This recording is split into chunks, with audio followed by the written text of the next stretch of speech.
Começamos agora mais um programa Contra a Capa, que hoje recebe um convidado especial que vai falar sobre literatura, mas vai falar sobre jornalismo e sobre algo mais que nos interessa muito e ele vai nos explicar já já. Então, só para você entender, Contra a Capa é esse nosso encontro semanal em que a gente traz aqui escritores e escritoras mineiras ou com forte ligação com Minas Gerais para poder falar sobre a sua obra, sobre a sua vida, curiosidades mais, e é por isso que a gente tem esse espaço aqui, para dar visibilidade e para receber gente que é mineira e que escreve sobre Minas ou não, ficção, romance, por aí vai. Começamos então agora com o nosso convidado, que é o Juliano Azevedo. E eu vou falar para vocês um pouquinho, porque quando eu pedi o Juliano para poder mandar o currículo, ele mandou em partes. Eu acho que ele se entende, né? Porque eu tenho a área do profissional, tem a área de escola, tem a área de terapia. Então eu juntei aqui algumas coisas. Ele é terapeuta especialista em psicologia transpessoal. É professor universitário e formador de consciências. É escritor e é jornalista. E também é graduando em psicologia. A gente vai falar sobre isso aqui. Mestre em estudos culturais contemporâneos, né, pela FUMEC, especialista em psicologia transpessoal, que eu queria que você explicasse um pouquinho o que é isso.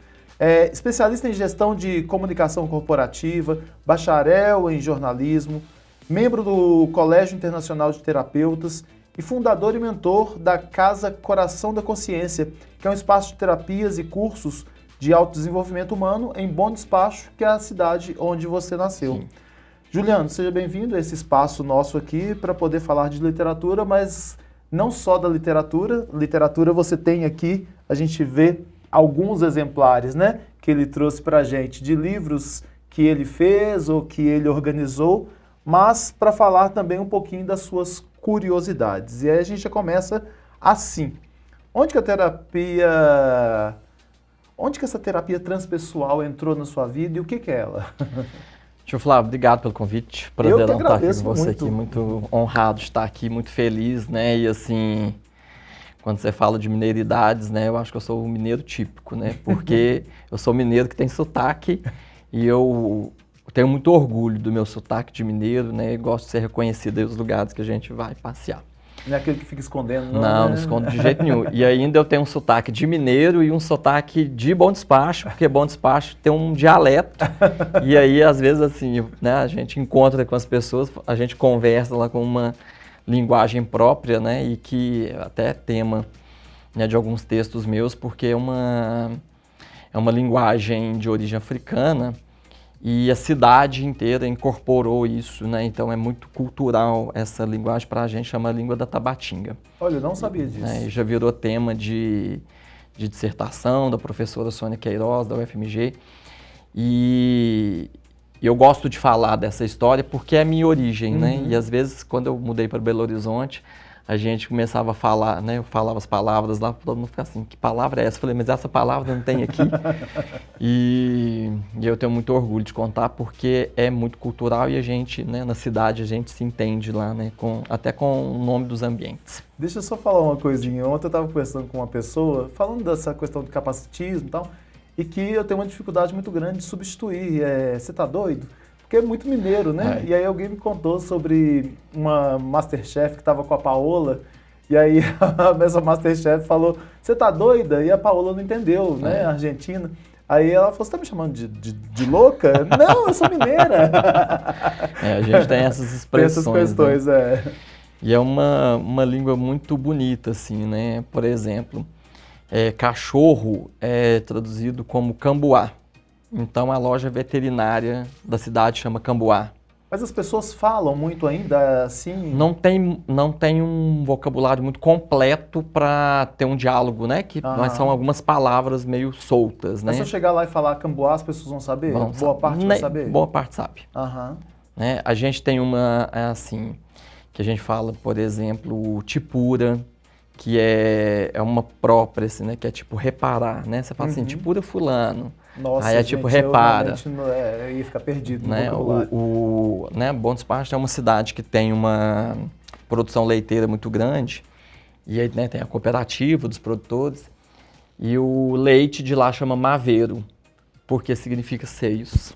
Olha só. Então, né, trouxe essas palavras para o cotidiano. Muitas pessoas não sabem, né, o que Mas que isso é uma significa, riqueza né? muito grande, É né? muito bonito. E não pode deixar perder. E a gente tem uma escola lá que é, né, específico desse bairro, dessa região, né, que é a Tabatinga, em que as pessoas começaram a estudar, a produzir conteúdo, né, e até tem universidade lá também. Então, e aí já vai virando tema até para a gente preservar essa história, né? Até a própria cidade também se entende, né? Exatamente. Isso é Nesse muito lugar.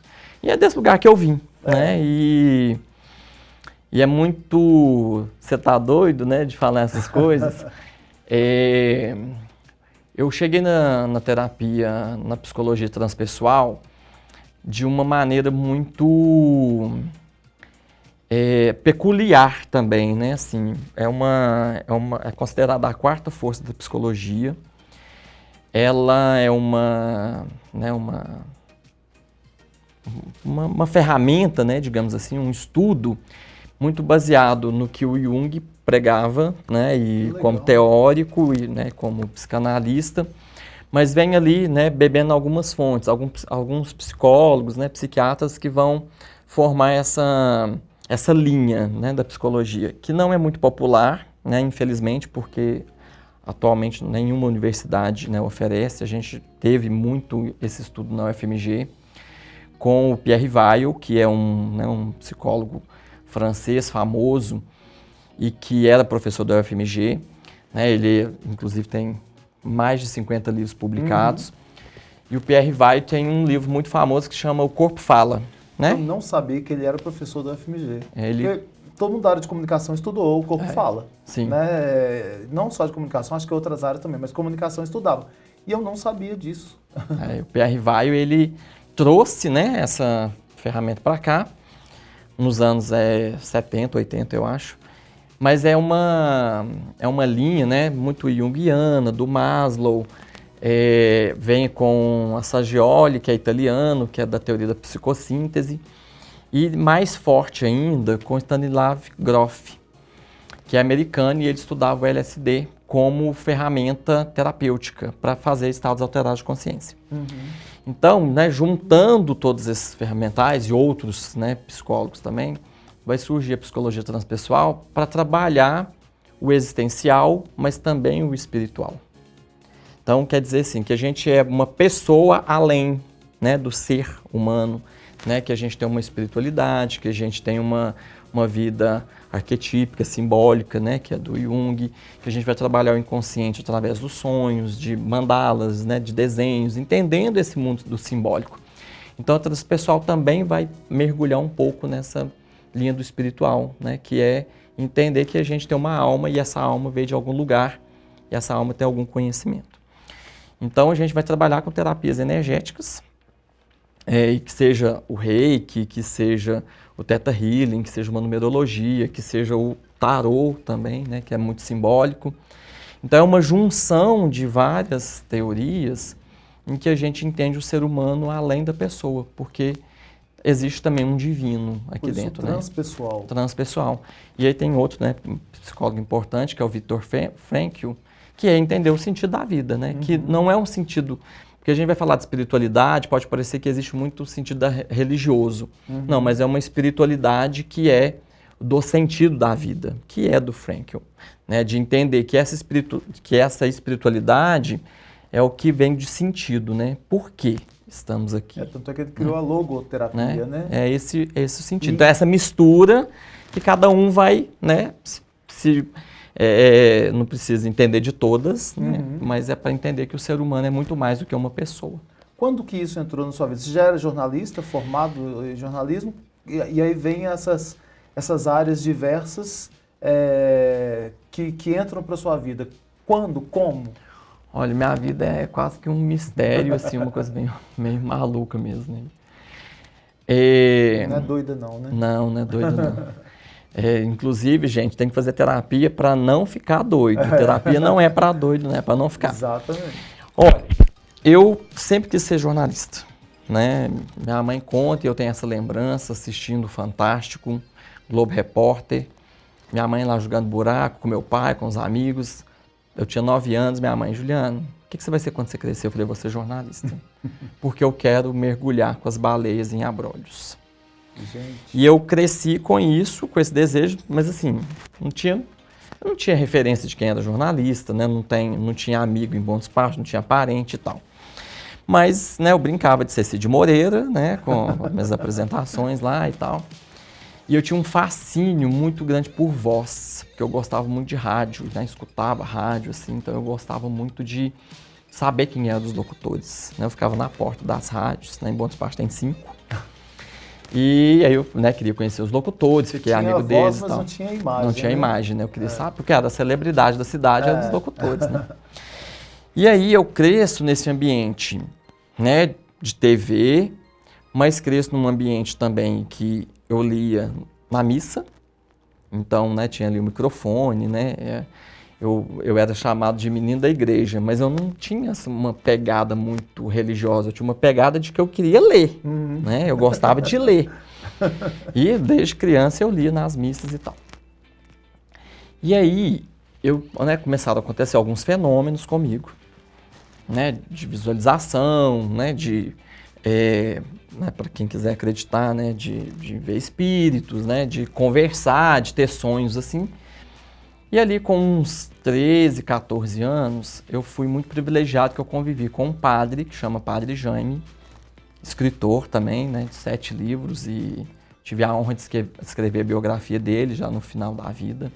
Ele me escolheu para escrever a biografia dele, fiquei muito honrado com isso.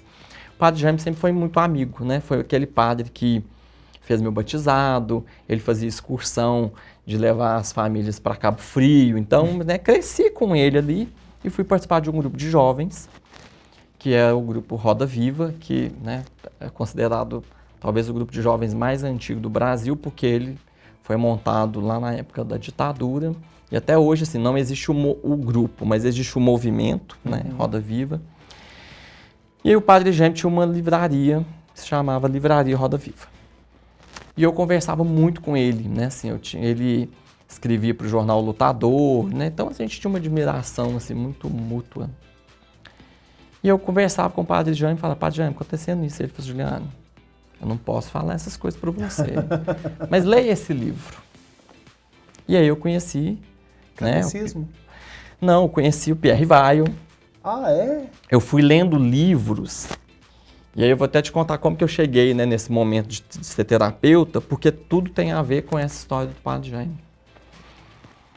Né, vou lá na frente, eu estava numa busca, sendo jornalista, né, formei, trabalhei durante 20 anos.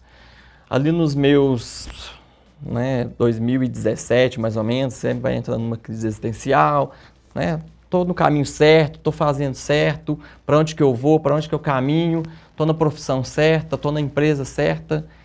E aí eu conheci uma pessoa, uma terapeuta, que chama Luciana, que é do Centro da Consciência, e eu fiquei fascinado com ela, com a fala dela, né? Eu falei assim, gente, eu encontrei meu mundo, eu encontrei minhas pessoas, porque eu sempre fui desse lado muito místico, muito do oculto, né? Eu queria ser arqueólogo para trabalhar no Egito, eu tinha uns desejos assim que eram muito diferentes, né, do ser jornalista. E aí conheci a Luciana, falei, quero fazer terapia com você. Ela, não tem horário. Falei, eu quero fazer terapia com você. Ela, você vem domingo? Falei, venho. Você vem quarta se um paciente meu desmarcar? Falei, venho. E assim eu fui fazer terapia com ela. Ela, não, Juliana, você tem uma pegada de terapeuta, por que você não vira terapeuta? Né? Por que você não vai fazer isso e tal? E aí ela falou, olha, para trabalhar aqui tem que fazer uma pós-graduação, que é em psicologia transpessoal. Essa pós é assim, acontece em Ravenna, né, no Instituto Renascer. Fui pesquisar no Google, falei assim, gente, eu já ouvi falar desse negócio. Falei, isso foi em 2017. Falei, isso já me pertence, assim. E aí eu tenho uma pastinha nos meus e-mails que está escrito lá assim, ler depois. Falei, eu já anotei essa pós. E aí eu tinha inscrito, eu recebi um release dessa pós-graduação em 2008. Nossa. E eu tinha inscrito no e-mail que eu falei, depois. quase 10 anos depois eu falei assim, eu vou fazer essa pós-graduação um dia. E eu falei, então é um sinal que eu já tinha gostado dos temas, né? Quero estudar mandala, sonho, o Jung, né? Tem uma pegada assim muito, é uma pós muito marcante assim. Falei, vou me inscrever. E aí eu fui fazer um curso de Reiki. Eu já tinha feito um curso, eu sempre fui assim, acho que por um aspecto religioso, né, assim, até por preconceitos meus, né, de não ter determinados conhecimentos, eu sempre fiz as coisas muito escondidas, né. Eu tinha já feito um curso de numerologia, eu já convivia com um xamã, eu já estudava animais de poder, né, ou animais xamânicos, né, mas eu gostava mais da pegada do arquétipo, para estudar marketing. Mas aí eu ficava, né, tipo assim, eu estudo isso, mas eu não falo o que é. Uhum. De repente, lá no curso de Reiki, a professora Juliana, minha mestra, vira e fala assim, gente, o livro base do Reiki é o Mãos de Luz. Falei, engraçado, já ouvi falar nesse livro. Só que eu sou aquele curioso, mas eu sou cético. Então, assim, eu mergulho, mas eu também falo assim, sou meio terreno, né? Eu falo assim, eu tenho que ver para crer, né? Tipo São Tomé. Falei, já ouvi falando nesse livro. Fui lá na minha biblioteca, nos meus guardados, falei, eu tinha esse livro. E quem me deu esse livro foi o Padre Jaime, quando eu era adolescente. Então, as memórias assim, gente, acho que o Padre Jaime já me preparava para alguma coisa. Era à frente do tempo Não, mesmo. muito né? à frente do tempo. Porque aí você vai vendo, quando a gente participava do grupo de jovens, a estrutura dos encontros, né, que a gente era adolescente, né, participei lá até na minha juventude, uns 22, assim, a estrutura era muito psicológica, mas a gente não estudava aquilo, né, assim, tipo assim, gente fazendo, né. Só que aí você lembra, né, eu recuperando as memórias, a estrutura do encontro de jovens era toda baseada no Viktor Frankl. Que legal. Então o Padre Jaime era um sábio, né, e morreu recentemente, né, pós-pandemia, 92 anos, e ele, ou seja, eu acho que ele treinou a gente para esse caminho sem falar que era o caminho, até por causa, né, da própria igreja, né. Exatamente. Hoje eu acho que eu posso falar isso aqui, não tem... Você já deve ter escrito sobre isso amarrado com ninguém, na biografia dele também, né? E aí... E o Padre Jaime era aquele sujeito assim, que conviveu muito na ditadura, né? Escondeu operários, né? Ele era um lutador assim, pela vida. Então, acho que ele formou, assim, e grande parte da história de Bom Despacho se deve à história do Padre Jaime, porque ele era de lá. Né, assim, eu lembro que tinha um projeto que eu ali tinha uns 13 anos, 14, que foi fazer teste de visão na escola. Então, quem levou esse teste foi o grupo de jovens. Né? Eu descobri que eu tinha miopia, então ele tinha uma influência muito grande. Tinha, sabe, assim, e aí tinha uma livraria, né? Então ele sabia, falava assim, olha, lê esse livro. Né? Juliana, vai conhecer isso.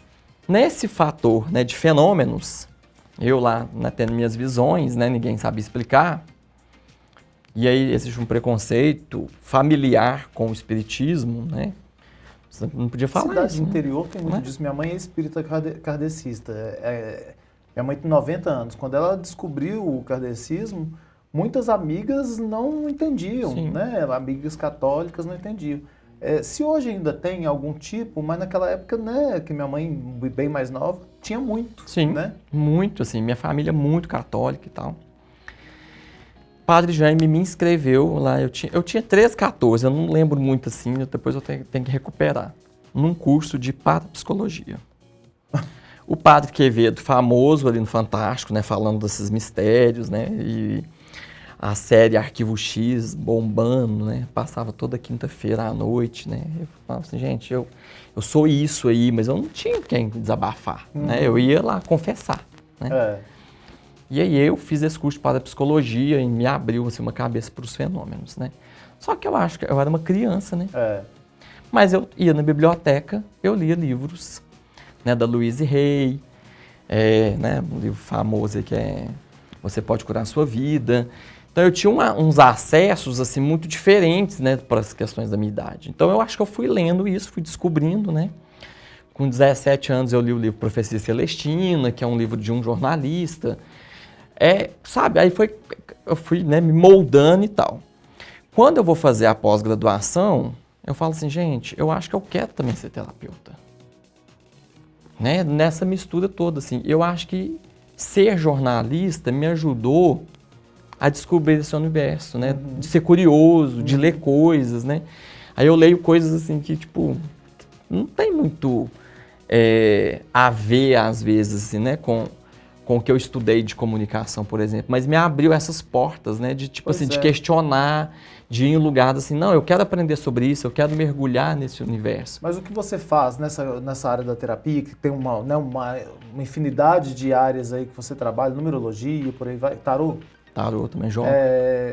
Isso, de alguma forma, conversa com o que você faz hoje? Porque você hoje está dentro de sala de aula, trabalhando com comunicação em universidades, né? Com alunos de comunicação. Conversa com o que você faz? Conversa te ajuda muito. Em alguma forma? Conversa porque parecem muito. Coisas, né, distantes. São distantes, mas assim, talvez a abordagem que eu adoto, né, assim, eu não dou aula de misticismo para os meus alunos. Mas quando eu vou falar de redação publicitária e de persuasão publicitária, eu vou falar de arquétipos. Né? O estudo dos arquétipos está lá no Jung. Então eu apresento para os alunos o Jung, eu apresento o arquétipo, porque se a gente for no marketing, tá lá os 12 arquétipos, mas aí eu vou mostrar que esses arquétipos estão na nossa vida. Que aí entra um pouco da psicologia. Legal. E aí eu vou misturar isso com psicologia do consumidor, porque é o jeito que a gente é convencido. Então, eu acho que até estudar isso me tornou um professor, assim, até mais, né, eu falo assim, eu abro mais abas do que possíveis, né? Porque aí eu vou misturando coisas e falo assim, gente, vamos olhar esse político aqui, né? Vamos falar, dou aula de comunicação e política. Vamos olhar esse político, como que ele se comporta? Ele tem um papel de pai, ou ele é mais mãe, ou ele é mais o governador, ou ele é mais inocente. Então a gente vai trazendo isso. E de repente, para trazer uma aula interativa, eu coloco todas as cartas do tarô lá no chão, não com o sentido, né, de olhar para um tarô de cartomancia, de previsão, não, mas do simbólico, para mostrar que aquilo ali está na nossa vida. Né? Que esse símbolo está ali de alguma maneira naquela garoto propaganda que está conversando com a gente. Só que a gente não vai entender isso, né? Tipo assim, eu não preciso saber do tarô, eu não preciso ter medo disso no misticismo. Mas nós somos seres que já carregamos o simbólico. Então é isso que me interessa, né? Como pesquisador, né? Estudioso e tal, assim. Eu gosto de perceber que existe o simbólico, né? Da gente, por exemplo, tá andando ou vê uma propaganda, por que que eu vou comprar aquela ração daquele cachorro? O que aquele cachorro carrega de simbólico? E como que tudo isso, a comunicação, o jornalismo, essas terapias, contribuíram para você... Você tem vários... Quantos livros você tem hoje? 7. É o mesmo número do padre, né? Não é? O padre faleceu com 7 livros publicados. Como é que contribuíram para a escrita? Porque são áreas, são temas diferentes, mas para a escrita de todos esses livros, e aí a gente vai destacar esses 2 aqui, que são Uniformes, né? E tem também Pé de Abacate. Flávio, te explicar. Eu falo que eu ganhei um concurso, mas não foi um concurso de nada, porque eu só passei vergonha. Eu tenho uma professora que eu honro muito ela, Dona Lilita. E na 7ª série, eu sempre li muito. Né? Eu li todos os livros da coleção Vagalume, coleção Veredas, né? Lia muito. Então, assim, meu universo era muito da leitura. E aí minha mãe assinava a revista Marie Claire, que era uma revista para 40 mais, né? Mas eu tinha 12 anos, mas eu lia. 40 mais naquela época as pessoas liam até 50. Né? E ali tinha aqueles textos, né? Assim, eu acho que eu estava também descobrindo uma sexualidade, né? Vendo, né, os processos hormonais ali crescendo. Então aquela revista meio que era uma coisa meio proibida, assim. E meu pai trazia muita revista da Mônica, né? De Patinhas. Meu pai lia a revista Placar, lia muito jornal. Então, assim, na minha casa tinha esse universo da leitura. E aí eu gostava de escrever, mas eu acho que eu gostava de escrever num processo de solidão, porque eu tinha muito diário, né? Então eu escrevia muito ali. né, meus pensamentos e tal. E aí eu escrevi um texto, né, na 7ª série, aula de redação lá e tal, e a dona Lilita fez eu ler esse texto em todas as salas. Eu falo assim, eu ganhei o concurso porque eu tive que ler, né, mas não era concurso de nada. E aí todo mundo ficou assim, gente, mas como assim com 13 anos você escreve um texto desse? É um texto sobre sexualidade. Mas eu tinha referência, né, de ler ali Marie Claire, né, tinha lá uma coluna chamada Eu Leitora, que era as mulheres falando, né, dessa, né, da descoberta do sexo e tal. E eu nunca tive, na minha casa, nunca teve muito problema falar de sexo ou de, né, de viver a sexualidade. Minha mãe é professora, né, minha mãe é bióloga. Então a gente foi criado assim muito tranquilo com Você esse. tem irmãos também? Tenho irmãos, uma irmã e um irmão. Então sempre foi muito leve pra gente, assim, né? Na minha casa a gente fala os nomes corretos, né? Não tem apelidinho. Então não tem assim, né? Não tinha problema. E eu acho isso pra mim era muito tranquilo, né? Falar de sexualidade, eu escrevi um texto sobre isso, né? Eu escrevi um romance. E aí, baseado nisso, né? Então, eu vim nesse processo da literatura, né? Muito... E por isso que eu acho que eu fiz jornalismo, né? Eu gostava de escrever e tal. Mas chegou um momento no jornalismo que eu estava frustrado porque eu só escrevia notícia com uma frieza, né? Eu deixei de escrever diário. Falei, vou ter um blog. Aí montei um blog e eu escrevi meus pensamentos, eu não contava para ninguém, estava lá. E aí um dia, eu fui convidado, né, pelo editor desse livro aqui, dentro do Sombras, era para falar assim, vários escritores, né, pessoas que queriam escrever, era tipo uma, né, tinha uma avaliação para escrever contos sobre a morte. E aí eu fui e falei, vou participar, quero concorrer e tal.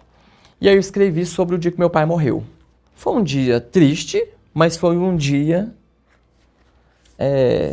muito louco, né, assim, no sentido de, foi um dia engraçado, né, fatos que foram acontecendo na morte do meu pai, né.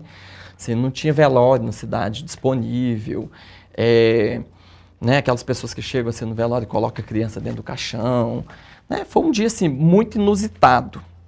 Falei, vou escrever sobre isso e tal, né, tem umas ficçãozinhas aí, né, no meio, e aí saiu esse livro e tal.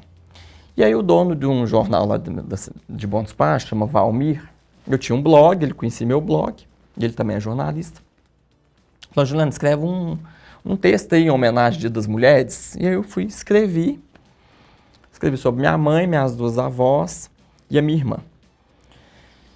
Esse texto bombou, assim, todo mundo queria o jornal, né, quem o Juliano escreveu, não sei o quê. E eu já escrevi artigos nos jornais também, né, desde a época da faculdade, né, tem muitos artigos publicados.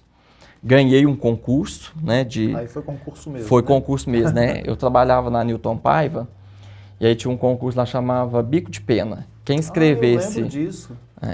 Eu trabalhei lá também. 20 artigos, você ganhava uma viagem para a Grécia. E eu ganhei. Olha que legal. E aí eu comecei a publicar e tal. É porque você publicava os artigos com o seu nome, o nome do professor da instituição e tal. Eu era estagiário na Newton, depois eu virei assessor de imprensa, né, mas nessa época eu, né, estudava lá, fazia jornalismo lá e tal. E aí eu fui pedir o doutor Newton dinheiro, aí eu fui fazer uma pós-graduação. Eu não fui para a Grécia, né, devia ter ido. Então, assim, eu já tinha hábito de escrever, né, artigos, assim, gostei, né, dessa coisa. Fui escrever lá no jornal da minha cidade e aí o Valmir me propôs escrever semanalmente. Eu achei aquilo um desafio muito grande, porque, assim, eu decidi escrever sobre os anônimos, né, a Valmira que faz doce, né, o Levi que vende laranja descascada na porta do banco, sabe? Eu fui e falei, eu quero... Dava destaque a esses personagens que passam, né, que todo mundo sabe que existe, mas que não tem visibilidade. Que não ganha destaque, né? E aí eu fui, todo mundo queria saber, né, assim, quem que era eu, né, porque eu escrevia, aí todo mundo queria pegar o jornal e tal. E aí, de repente, um dia eu falei assim, gente, eu acho que assim, eu já tinha, né, o livro Sombras, esse Boas Histórias, eu participei de um curso de ficção policial, aí escrevi um conto também de uma matéria que eu fiz à época, né, baseada nessa reportagem, que é de uma criança que foi vendida por uma cesta básica. Então essa história me marcou muito no jornalismo, eu fui escrever uma ficção.